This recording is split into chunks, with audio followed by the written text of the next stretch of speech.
Hello everyone, welcome to Jumbo IAS. तो आज हम करेंगे पार्ट 3 ऑफ सितंबर 2025, जिसके साथ हमारा ये पूरा मंथ कवर हो जाएगा और पूरे मंथ के करंट अफेयर्स आप लोगों को करवा दिए जाएंगे। आप लोगों को नोट्स भी दे दिए गए हैं और एमसीक्यूज भी दे दिए गए हैं। तो बस उम्मीद यही है आप लोगों से कि आपने सारी वीडियोस अच्छे से देखी होंगी, सारे नोट्स को अच्छे से रिवाइज किया होगा और एमसीक्यूज को अच्छे से प्रैक्टिस किया होगा और ये देखा होगा कि कौन से एमसीक्यूज आपके गलत हो रहे हैं, क्या वो कॉन्सेप्चुअल है, क्या वो फैक्चुअल है, क्या जो दिक्कत है वो कॉन्सेप्ट्स को रिटेन करने में है या दिक्कत बेसिकली सिली मिस्टेक्स में है। तो एमसीक्यूज का बेसिक मकसद ही ये था कि आप लोगों को ये पता लगे कि चीज़ें आते हुए भी गलत कैसे होती हैं और चीज़ें ना आते हुए भी ठीक कैसे हो जाती हैं। तो ये जो प्रॉपर एक पैटर्न है ये अपने को समझना है। ये हर बच्चे के लिए अलग अलग होगा। ये हर इंडिविजुअल अपने हिसाब से देखना कि आप लोगों ने ज़्यादा ज़्यादा क्वेश्चन अटेम्प्ट करने हैं कि आपके ठीक हो जाते हैं, या कम अटेम्प्ट करने हैं कि आपके गलत बहुत होते हैं, सारे तुक्के ही फेल हो जाते हैं। तो that depends upon individual to individual. ठीक है, बाकी इसमें हम पूरे सितंबर को कवर कर देंगे। बाकी कोई भी दिक्कत रहेगी तो हम आप लोगों के साथ हैं। इसी के साथ हम शुरू करेंगे यार पार्ट 3 ऑफ सितंबर 2025। पहला करंट अफेयर है हमारा ग्रेट निकोबार आइलैंड प्रोजेक्ट। देखो बहुत टाइम से न्यूज़ में है, अभी रिसेंटली न्यूज़ में इसलिए था क्योंकि इसको बिल्कुल क्लियर कर दिया गया है, मतलब इसको अप्रूव कर दिया गया है। क्लियर का मतलब ये है कि गवर्नमेंट ऑफ इंडिया भी चाहती है कि जो अंडमान निकोबार वाला एरिया है उसमें जो निकोबार पार्ट है उसको हम बढ़िया तरीके से डेवलप करें। अंडमान तो फिर भी थोड़ा डेवलप्ड है, जैसे उसमें कई सारे आइलैंड्स हैं, जैसे हैवलॉक आइलैंड है जिसका नाम चेंज हो गया है ऑब्वियसली, जिसका मतलब कई नाम चेंज कर दिए हैं हम लोगों ने। स्वराज द्वीप कर दिया है, शहीद द्वीप कर दिया है, सुभाष चंद्र बोस जो है वो नाम कर दिया है हम लोगों ने। तो काफ़ी आइलैंड्स हैं अंडमान में जहाँ पर घूमने जाते हैं लोग, तो टूरिज्म की काफ़ी फैसिलिटीज़ हैं वहाँ पे। बट निकोबार में नहीं है ऐसी। तो निकोबार में थोड़ा डेवलपमेंट का जो लेवल है वो भी कम है। तो उसको और इम्प्रूव करने के लिए सरकार ने ये बोला था कि भाई हम लोग ने एक बहुत ही बढ़िया प्लान लेकर आएंगे which will integrated development plan of strategic and economic importance in Indian ocean region. कि मतलब ये स्ट्रैटेजिक वाइज भी अच्छा होगा, मतलब इंडिया की सिक्योरिटी को भी कोई खतरा नहीं होगा और लोगों का वहाँ पर इकोनॉमिक डेवलपमेंट भी होगा। ठीक है, और जो पूरा प्रोजेक्ट है उसको प्लान किया गया था by complying with the EIA notification. EIA is basically environmental impact assessment. किसी भी प्रोजेक्ट को रन करने से पहले आपने ये असेसमेंट करनी होती है कि इस प्रोजेक्ट से एनवायरमेंट को कितनी हानि पहुंचेगी, और अगर हानि पहुंच रही है तो वो प्रोजेक्ट फिर नहीं लगता। तो ईआईए अप्रूवल इज नेसेसरी। तो उसके ध्यान में रखते हुए भी चीज़ें की गई हैं। और साथ में जो शॉम्पेन पॉलिसी है 2015 की, शॉम्पेन इज बेसिकली ट्राइब जो यहाँ पर रहती है, तो वो हंटिंग एंड गैदरिंग में अभी तक बिलीव करते हैं। तो उन लोगों की भी जो मतलब बातें हैं, उनकी जो सलाह है वो भी सरकार ने ली है, सो दैट उनका जो प्रॉपर एक हैबिटेट है उसको हम डिस्ट्रॉय ना करें। ठीक है, तो that's basically the current affair. But again limitation भी देखो यार इसकी थोड़ी बहुत। जैसे लिमिटेशन क्या होंगी कि भाई बहुत सारे पेड़ों को काटा जाएगा। तो पहली चीज़ तो ये है कि डिफॉरेस्टेशन बहुत ही लार्ज स्केल पर होगी। उसके अलावा जो ट्रॉपिकल रेन फॉरेस्ट है, खास करके गैलाथिया नेशनल पार्क, ये बहुत इंपॉर्टेंट है। गैलाथिया नेशनल पार्क एक ऐसा रीजन जहाँ पर बहुत ही rich wild flora and fauna है, तो वो भी डिस्ट्रॉय हो सकती है, जिसमें काफ़ी स्पीशीज ऑफ जैसे वाइल्ड पिग हो गया, ट्री श्रू हो गया, ये सब खत्म हो सकते हैं। तो ये एक मतलब बताया जा रहा है कि it will lead to loss of biodiversity. फिर आता threat to Shompen tribe. Yes, hunting and gathering community है, उनको मतलब अब जो प्रॉपर एरिया है वो नहीं मिलेगा, हैबिटेट डिस्ट्रॉय हो जाएगा उनका। स्पीशी के लिए खास करके जायंट लेदरबैक टर्टल और निकोबार मेगापोड जो मतलब एक टाइप ऑफ बर्ड है, तो वो भी खत्म होने के कगार पर आ सकते हैं, थ्रेट पहुंच सकता है उन्हें। कोरल प्लस मरीन इकोसिस्टम काफ़ी मतलब ख़राब हो सकते हैं, जैसे निकोबार वाला एरिया काफ़ी ज़्यादा कोरल बेस्ड है ना, तो वहाँ पर कोरल कम्युनिटीज़ काफ़ी डिस्ट्रॉय हो सकती हैं। डुगोंग हमने किया था पहले भी, डुगोंग कंजर्वेशन रिजर्व तमिलनाडु के गल्फ ऑफ मन्नार वाले एरिया में था ना, पाकबे वाले एरिया में, तो वो खत्म हो सकते हैं क्योंकि सी ग्रास जो है वो लॉस हो जाएगा, राइजिंग एंथ्रोपोजेनिक एक्टिविटीज़। तो ज़्यादा लोग वहाँ पर आएंगे, ज़्यादा जो है वो एक्टिविटीज़ इंक्रीज होंगी, जिससे कि जो सी ग्रास है मतलब a kind of an algae, तो जो बेसिकली फूड है डुगोंग का, डुगोंग को हम कहते हैं ना सी काउ, वो खाता ही सी ग्रास है। तो अगर उसकी वैल्यू कम हो जाएगी, उसका मतलब नंबर कम हो जाएगा, तो इसकी मतलब नंबर भी कम हो जाएगा डुगोंग का। तो कहने का मतलब ये है कि करंट अफेयर में क्या था, इसके नेगेटिव्स क्या है, हम चाहते क्या है निकोबार के प्रोजेक्ट में डेवलप करना। पहली चीज़ तो इंटरनेशनल कंटेनर ट्रांसशिपमेंट टर्मिनल। देखो बेसिकली क्या होता है ना कि जो बड़ी बड़े दौरे की शिप्स होती है, मतलब जैसे जिसने अफ्रीका टू चाइना जाना है, तो वो डायरेक्टली नहीं जाती, वो जाती हैं ऐसे बीच में रुक रुक के। जैसे मान लो अफ्रीका से पहले इंडिया आ गए, तो इंडिया में एक पोर्ट होगा जहाँ पर सारा जो माल है वो अनलोड किया जाएगा, डिफरेंट शिप्स में भरा जाएगा और फिर जो है चाइना की तरफ जाएगा, उसको हम बोलते हैं ट्रांसशिपमेंट। तो अभी तक बेसिकली हम लोग जो है कोलंबो या सिंगापुर पे डिपेंडेंट है फॉर दिस फैसिलिटी, लेकिन हम लोग चाहते हैं कि इंडिया में निकोबार वाले एरिया में ऐसा जो एक टर्मिनल है वो क्रिएट किया जाए। ठीक है, इसके अलावा ग्रीनफील्ड इंटरनेशनल एयरपोर्ट, मतलब स्क्रैच से शुरू करेंगे हम एयरपोर्ट बनाना, जिससे कि काफ़ी जो टूरिज्म है वो प्रमोट होगा। एयर कनेक्टिविटी इंप्रूव होती है। रैपिड डिप्लॉयमेंट ऑफ ट्रूप्स है, मतलब अगर कोई सिक्योरिटी पर्पसेस से कभी अटैक होता है बाय चाइना और बाय एनी अदर कंट्री, तो फटाफट जो है लोग हमारे यहाँ पर आ जाए। इसके अलावा 450 mega volt ampere gas power plant होगा, सोलर पावर प्लांट होगा, जिससे कि सारे टाइम यहाँ पे जो बिजली है वो बनी रहेगी। तो मतलब electricity will be there. Integrated township है, मतलब सिर्फ टूरिज्म के लिए होटल्स वगैरह ही नहीं, यहाँ पर जो है रोड्स वगैरह ही नहीं, बल्कि हाउसिंग, इंफ्रास्ट्रक्चर, मॉडर्न अमेनिटीज, इन सबको भी देखा जाएगा, सो दैट जो लोग काम कर रहे हैं वो यहाँ पर रह भी सके, है ना। इसके अलावा फेज डेवलपमेंट है, 3 फेज में की जाएगी। 25 से 47 तक का टाइम हम लोगों ने डिसाइड किया है कि भाई इस दौरान ये कर देंगे, इस दौरान वो कर देंगे। तो मतलब ऐसा नहीं कि बहुत ही जल्दी हम लोग पूरे निकोबार की डाइवर्सिटी को चेंज करना चाह रहे हैं। फेजेस में होगा तो चीज़ों को संभालने का मौका भी हमें ज़्यादा मिलेगा। ठीक है, बस ये ध्यान रखना है हम लोगों ने। तो ये सारे की कंपोनेंट्स हैं of your great Nicobar project. Next हम बात करेंगे प्रोटेक्टिंग इंडिया सैटेलाइट। अभी रिसेंटली न्यूज़ में था, क्योंकि इंडिया ने 52 सर्वेलेंस सैटेलाइट्स जो है वो लॉन्च करनी है फ्रॉम 2026, जिसके लिए 27,000 करोड़ का जो पैकेज है वो भी साइन कर दिया गया है। देखो बेसिकली होता क्या है ना कि पूरे स्पेस में ना काफ़ी सैटेलाइट्स हैं अब, तो कोई सैटेलाइट जो है कभी कोलाइड कर जाती है किसी से, तो हमें पता नहीं चलता कि कौन सी सैटेलाइट एक्चुअल में टकराई है या जानबूझ के टकराई गई है। तो जो स्पेस मनूवर्स हैं सैटेलाइट के वो काफ़ी ज़्यादा खतरनाक हो सकते हैं। सैटेलाइट्स आपने ख़राब कर दी तो आपके देश का कम्युनिकेशन टूट जाता है, और कम्युनिकेशन एक बार अगर गया तो रडार वगैरह ये भी नहीं चलते। तो अगर किसी ने अटैक करना होगा तो बहुत इजीली कर पाएंगे। तो हम ये चाहते हैं कि सैटेलाइट जो है हमारी, उनको हम रखें प्रोटेक्ट।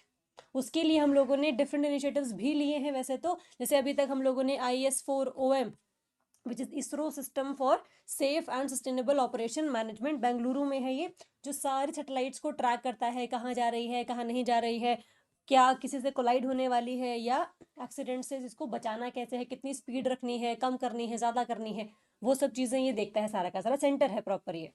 फिर है प्रोजेक्ट नेत्र, नाम से क्लियर है, नेत्र की नज़र रखनी है। नज़र किस चीज़ पर रखनी है कि भाई इंडिया का स्पेस सर्वेलेंस जो है वो बहुत ही तगड़ा रहे, ताकि कोई भी सैटेलाइट हमारी सैटेलाइट से टकराए नहीं, और एनिमी को हम किसी भी तौर पे जो है लेवरेज प्रोवाइड ना करें। ठीक है, तो ये खास बात है जिसमें स्पेस सिचुएशनल अवेयरनेस कैपेबिलिटीज़ हम लोगों ने डेवलप करी हैं, जो कि इंडिजिनस है। मतलब हम किसी के ऊपर डिपेंडेंट नहीं है कि बता दो सैटेलाइट्स हमारी टकराएंगी नहीं टकराएंगी, हमने खुद ही बना लिया अपने लिए ये। ठीक है, तो प्रोजेक्ट नेत्र है ये।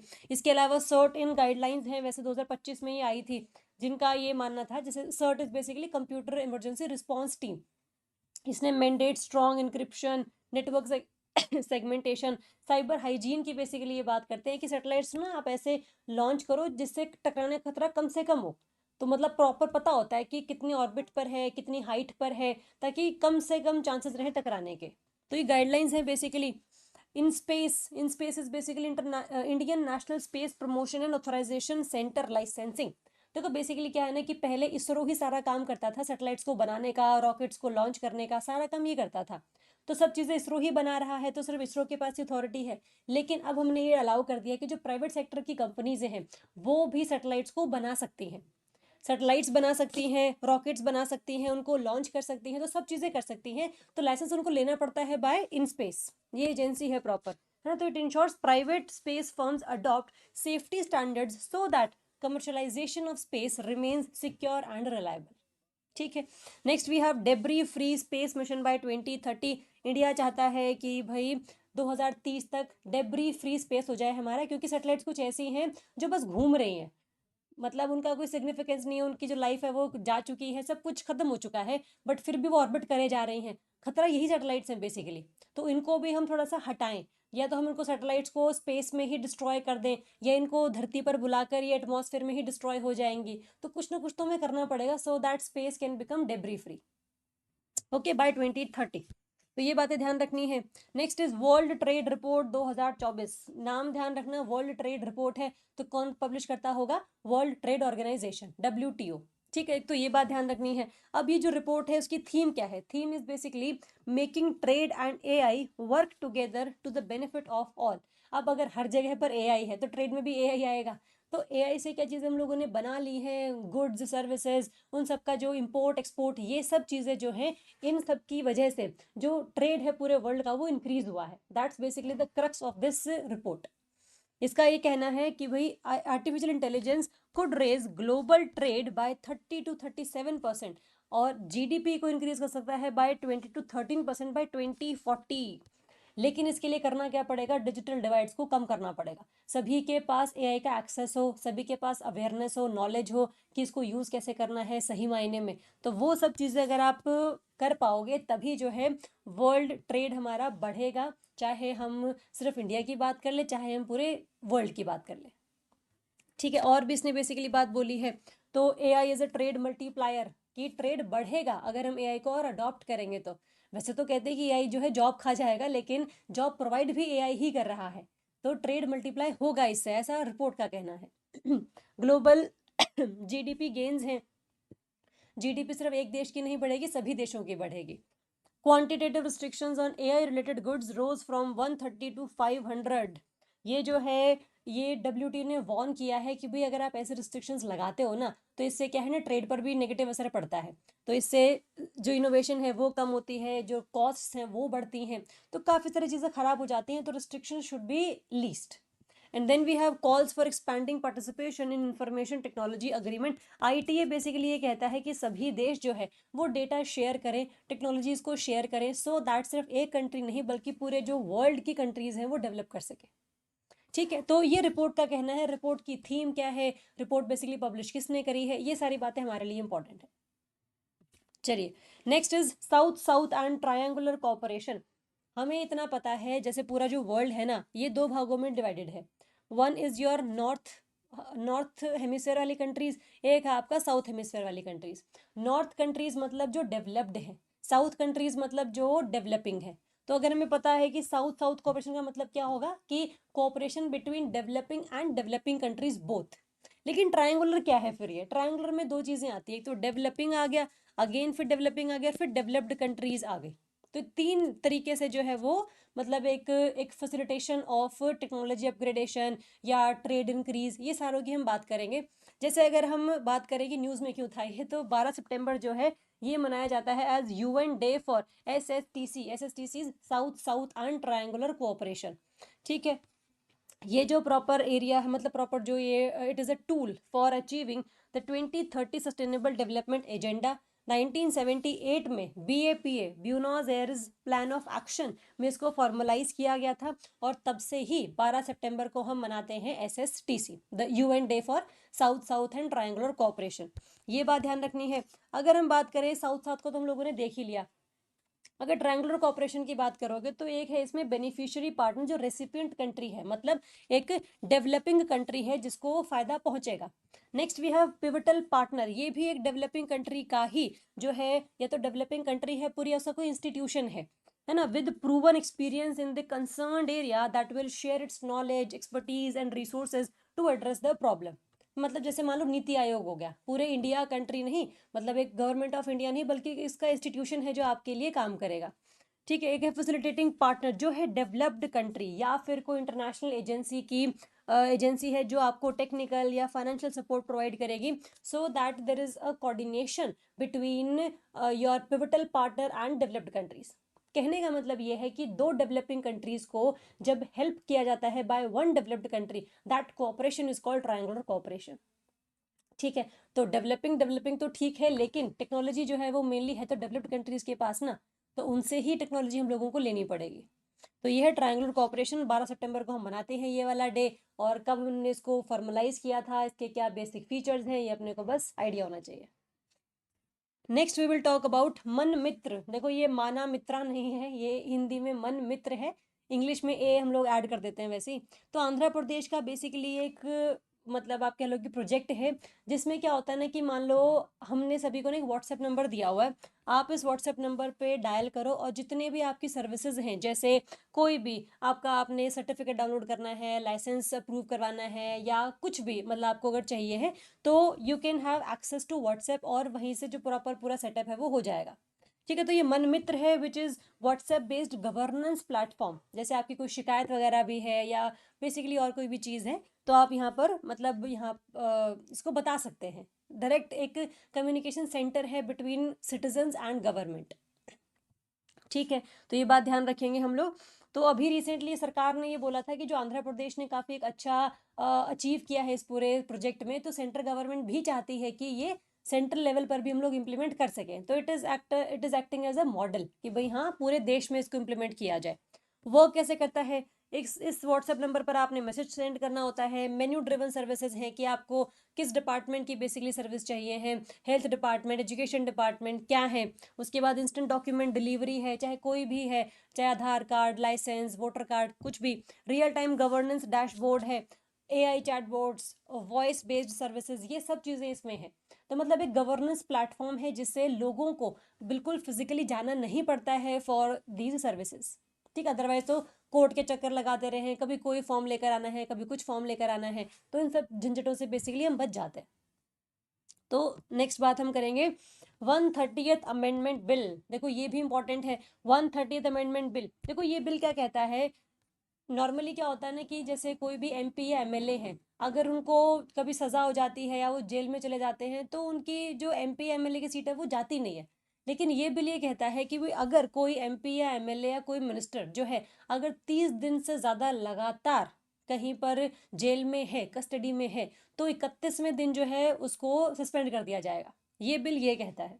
ठीक है, मतलब चाहे पीएम है, चाहे सीएम है, चाहे मिनिस्टर है, held in custody for 30 consecutive days, मतलब लगातार 30 दिन, ऐसे मतलब एक एक करके 30 दिन नहीं, लगातार 30 दिन तक है अगर, तो और उन ऑफेंसेस में जिनकी सज़ा कम से कम 5 साल है या उससे ज़्यादा है, ऐसे ऑफेंसेस में अगर आप जेल जाते हैं 30 दिन लगातार, तब जो है आपकी एमएलए या एमपी की जो सीट है वो जा सकती है, सस्पेंड हो सकती है। ठीक है, ये सेंटर में अप्लाई होता है, स्टेट में अप्लाई होता है, दिल्ली एंड पुडुचेरी।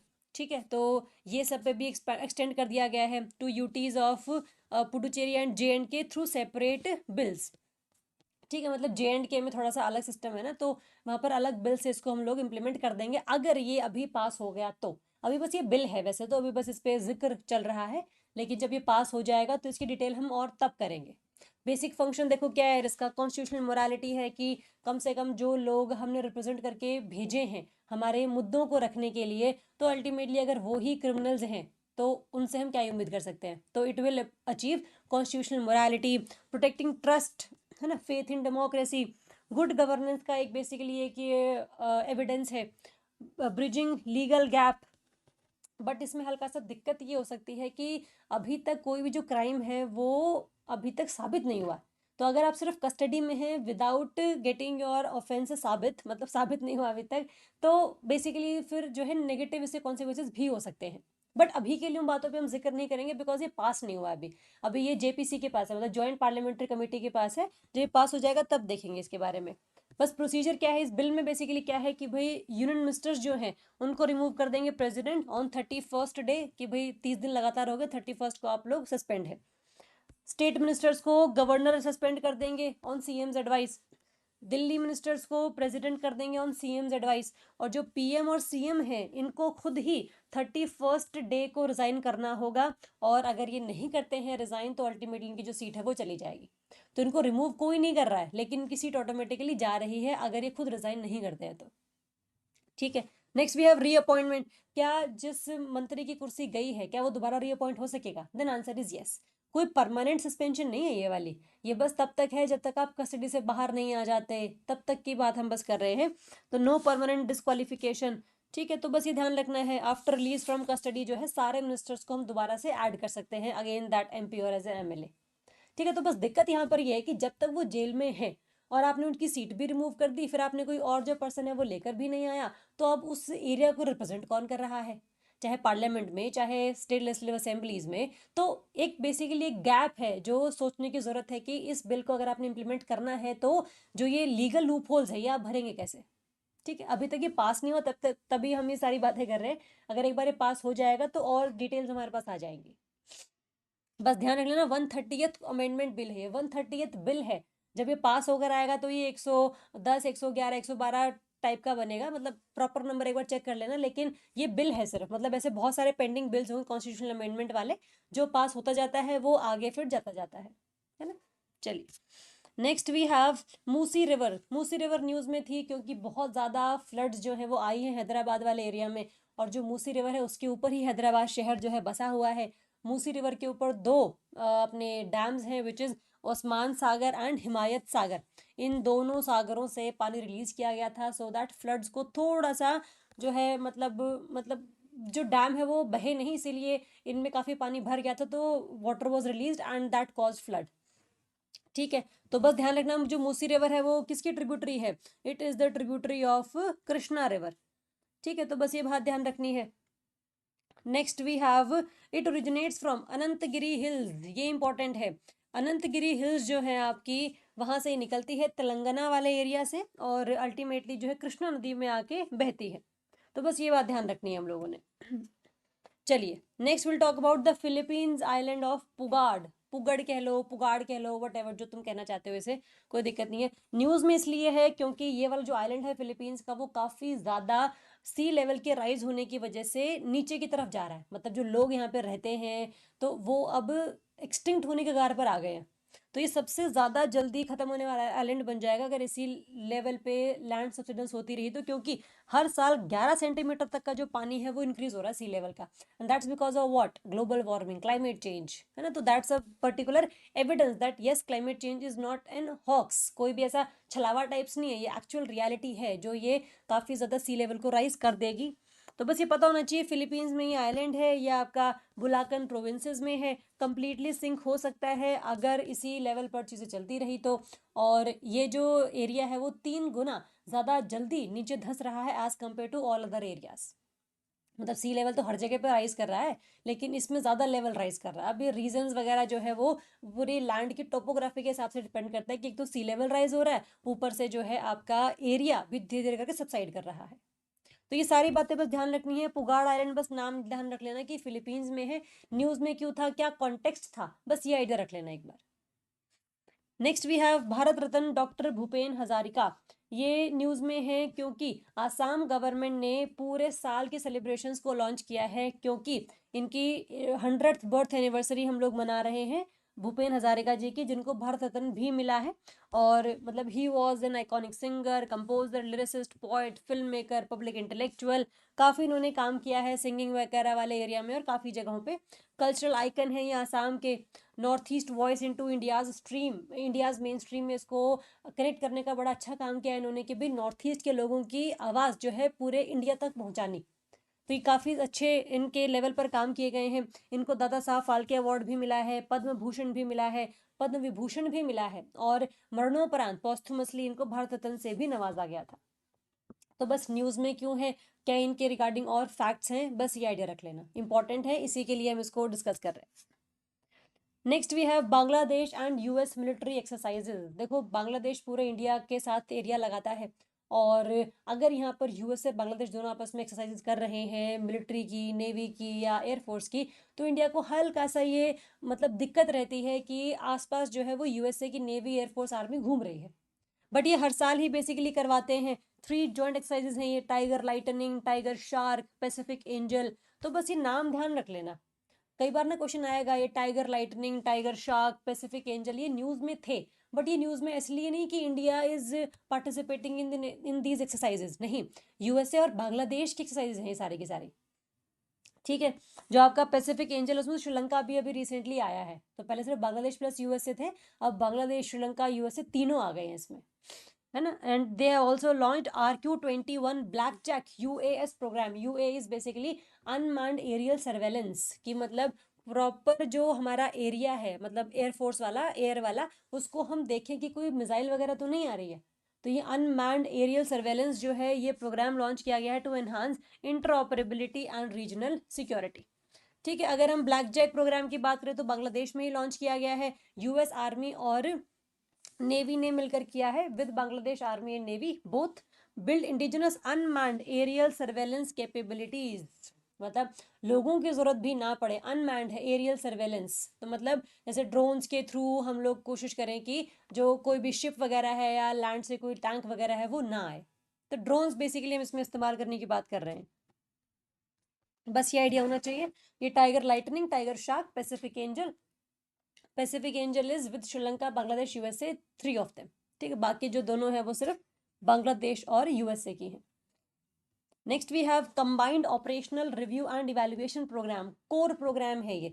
देखो इंडिया का इंटीग्रेटेड डिफेंस स्टाफ जो है आईडीएस, इन्होंने ये लॉन्च किया है न्यू दिल्ली में। 5 दिन का प्रोग्राम रहेगा जिसमें ट्राई सर्विस लेवल पर जैसे आप सिविल मिलिट्री डायलॉग्स होंगे, स्ट्रैटेजिक रिव्यू होगा, लीडरशिप डेवलपमेंट होगी, सो दैट जितने भी सीनियर ऑफिसर्स हैं from all armed forces, ministry of defence, external affairs, home affairs, आपस में मिलकर बातचीत कर सकें कि भाई किस तरीके से हम इंडिया के इस प्रॉपर पूरे एरिया को और अच्छे तरीके से प्रोटेक्ट कर सकते हैं from China, from Pakistan, from any other enemy state, है ना। तो हमारी बेसिकली बस यही चाहत है कि भाई हम लोग कोशिश ये करें कि किसी भी तरीके से कहीं से कोई भी एनिमी कंट्री हम पर अटैक ना करे। इसके लिए प्रॉपर एक combined operational and review and evaluation programme है कि हम और क्या कर सकते हैं, पिछले टाइम में हमसे क्या कमी रह गई, हमारे यहाँ पर जो टेररिस्ट अटैक है वो क्यों हुए, किन वजहों से हुए, हमारे सिक्योरिटी में क्या कमी रह गई थी, कहाँ से वो एंटर किए। तो ये जितनी सारी बातें हैं उन पर हम लोगों ने जिक्र किया और अल्टीमेटली जो है काफ़ी मतलब एक क्रक्स निकाला है कि हम अगर ये बातें रहने देंगे तो हम काफ़ी और अच्छे तरीके से अपने देश को कर लेंगे प्रोटेक्ट। ओके, बस ये पता हो कोर प्रोग्राम है क्या। Next will talk about AIDIS and SAS 2026-27। NSO आपको पता होना चाहिए, नेशनल स्टैटिस्टिक्स ऑफिस। ये आता है MOSPI मॉस्पी के under, ministry of statistics and programme implementation. इसका बेसिक काम होता है डेटा को करना कलेक्ट। इसने अभी रिसेंटली NSO को ये बोला है कि भाई तुम ना एक तो all India debt and investment survey करो। कब से लेकर कब तक? जुलाई 2026 से जून 2027 तक। ये जो सर्वे है बेसिकली ये क्या होगा ना कि जितने लोग बस बेसिकली हैं अर्बन चाहे रूरल एरियाज में, उनके कितने घर में पैसे आते हैं, कितना उनके ऊपर कर्जा है, उनके पास कितने एसेट्स हैं जैसे फ्रिज, AC, टीवी कितने हैं, investment across rural plus urban house holds, कितने पैसे FD में लगाए हुए हैं, कितने पैसे म्यूचुअल फंड्स में लगाए हुए हैं। तो एक डेटा प्रॉपर हो हमारे पास सो दैट पता लगे कि इंडिया में जो पर्सन्स हैं, जो लोग हैं, वो किस लेवल पर जाकर इन्वेस्ट कर रहे हैं या डेट या एसेट्स को बेसिकली यूज कर रहे हैं। ठीक है, it was last conducted in 77th round on RBI's request. 2019 में इसको लॉन्च किया था, मतलब इसका 77th राउंड किया गया था। RBI ने कहा था बता दो हमें कि कितने लोगों के पास कितना कर्जा आया, उनके पास कितने फाइनेंसेस हैं। ठीक है, रूरल प्लस अर्बन दोनों जगहों के लिए है। Next we have situation assessment survey SAS of agricultural household. देखो इसका बेसिक मतलब क्या है ना कि to evaluate economic wellbeing of farmers and their household. ये स्पेशली फार्मर्स के लिए है क्योंकि फार्मर्स की हम कहते हैं ना कि इनकम काफ़ी ज़्यादा कम होती है, तो इनकम को कैसे बढ़ाया जाए, उनके इकोनॉमिक वेलबींग को कैसे और इम्प्रूव किया जाए, उसको इवैल्यूएट बेसिकली हम कर सके। तो सर्वे हमने करवाना है, NSO ही इसको करेगा conduct in the coordination with ministry of agriculture, क्योंकि जितना डेटा एग्रीकल्चर का वो सारा इसी मिनिस्ट्री के पास रहना है। It covers all agricultural house hold, चाहे वो लैंडलेस लोग हों जो फार्मिंग में इंगेज हैं, मतलब कि जिनके पास खुद की लैंड नहीं है बट वो किसी और की लैंड पे जाके जो है as a worker, as a labour काम करते हैं, तो उन सबका डेटा जो हमारे पास रहे। इसके अलावा land, livestock ownership, technology adoption, market access, इन सब का डेटा हो so that we can have an idea कि भाई जो इंडिया में लोग हैं खास करके एग्रीकल्चर सेक्टर में वो कितना ज़्यादा कमा रहे हैं, कहाँ पर कमियां हैं, तो वो सारी बातें हमने डिस्कस करनी है। ठीक है, next will talk about the UK India infrastructure financing bridge, UKIIFB। तो ये बेसिकली क्या कहता है, इट वाज लॉन्च्ड इन सितंबर 2024। इसकी हम लोगों ने 1 साल की एनिवर्सरी मनाई थी सितंबर में। नाम से क्लियर है, इंफ्रास्ट्रक्चर फाइनेंसिंग ब्रिज है। UK और इंडिया में जो है, जैसे मान लो इंडिया में कोई प्रोजेक्ट लगना है, वो प्रोजेक्ट जो है वो रिन्यूएबल रिसोर्सेज से लगे, कम पैसे आए, सस्टेनेबल तरीके से लगे, तो UK की जो कंपनीज हैं वो, मतलब UK की जो प्राइवेट कंपनीज हैं वो मोबिलाइज करें सारे कैपिटल्स को for India's sustainable infrastructure projects. मतलब private companies of UK India में आकर इन्वेस्ट करें, सो दैट इंडिया में जो प्रोजेक्ट्स हैं वो सस्टेनेबल तरीके से हम लोग उनको इम्प्लीमेंट कर सकें। चाहे उसमें रोड, रेलवे, एयरपोर्ट्स, ये सब चीज़ें आ जाती हैं उसमें, है ना। ऑर्गेनाइजेशन कौन कौन सी है? नीति आयोग है इंडिया की तरफ से, और सिटी ऑफ लंदन कॉरपोरेशन है आपका अपना यूके की तरफ से। बेसिक काम क्या था, बस ये पता होना चाहिए हमें। नेक्स्ट वी हैव ऑब्जेक्टिव क्या है? Mobilisation of international private sector investment in India infrastructure, कि सिर्फ यूके की नहीं बल्कि पूरे और देशों से भी हम इन्वेस्टमेंट्स को अट्रैक्ट करें, सो दैट यहाँ पर टेक्नोलॉजी अपग्रेडेशन के साथ चीज़ों को इम्प्लीमेंट किया जा सके। Next we have align India's procurement with global best practices, ensure adherence to ESG standard, जिसमें एनवायरमेंटल, सोशल, गवर्नेंस, इन सब की हम बात करते हैं कि भाई जो भी प्रोजेक्ट लग रहा है, जो भी कंपनी सारा काम कर रही है, वो क्या एनवायरमेंटल, सोशल, गवर्नेंस, इन सभी पैरामीटर्स पर खरी उतर पा रही है। तो अगर खरी उतर पा रही है तो फिर तो बहुत ही अच्छी बात है ना। Next we can have address barrier like revenue risk, repatriation, taxation issues. तो सारी चीज़ें जो इसमें हम लोग डिस्कस कर लेंगे कि किस किस तरीके से जो है हमारे रेवेन्यू रिस्क की, किस तरीके से पैसा कम आ रहा है हमारे पास, तो सारी चीज़ें डिस्कस हम कर लेंगे। टैक्सेशन कितनी है, कितनी नहीं है, ताकि इन्वेस्टमेंट और हम फ्रेंडली कर सके पूरे इंडिया के लिए। ठीक है, तो बेसिकली बस ये बात जाननी है यार कि 1 साल इसको हो गया है और क्या इसका बेसिक काम था, इंडिया की तरफ से कौन लीड कर रहा है, यूके की तरफ से कौन लीड कर रहा है, उसके क्या बेसिक ऑब्जेक्टिव्स हैं, यही पता होना चाहिए बस। ठीक है, चलिए इसके साथ हमारा पार्ट 3 खत्म होता है। पूरा सितंबर हम लोगों ने कवर कर लिया है। आई होप आप लोगों को समझ में आई होंगी चीज़ें। कोई भी अगर आपको दिक्कत है, परेशानी है, कोई भी इशू अगर आप फेस कर रहे हैं अबाउट एनीथिंग, तो you can ask us, will help you out. बाकी thank you so much and all the best.